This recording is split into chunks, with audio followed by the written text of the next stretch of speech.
মাদক বিরোধী দিবস উপলক্ষে মঙ্গলবার দিন সমাজ কল্যাণ ও সমাজ শিক্ষা বিভাগের উদ্যোগে আগরতলা টাউন হলে এক সচেতনতামূলক কর্মসূচি পালন করা হয়েছে। মাদক দ্রব্যের অপব্যবহার ও অবৈধ পাচার বিরোধী আন্তর্জাতিক দিবস উপলক্ষে এদিন রাজ্য স্তরের কর্মসূচির উদ্বোধন করেন সমাজ কল্যাণ ও সমাজ শিক্ষা দপ্তরের মন্ত্রী টিঙ্কু রায়।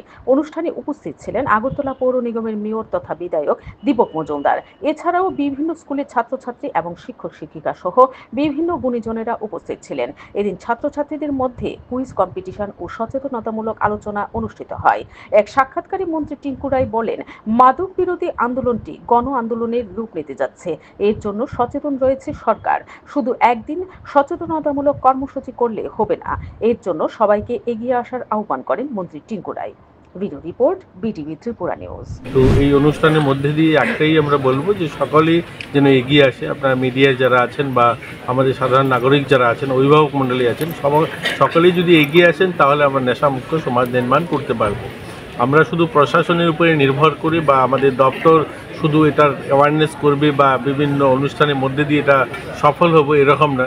সকলে মিলে যখন আমরা প্রয়াস করব, সকলে মিলে যখন সহযোগিতার হাত বাড়িয়ে দেবো, তখনই আমরা নেশামুক্ত সমাজ নির্মাণ করতে পারবো।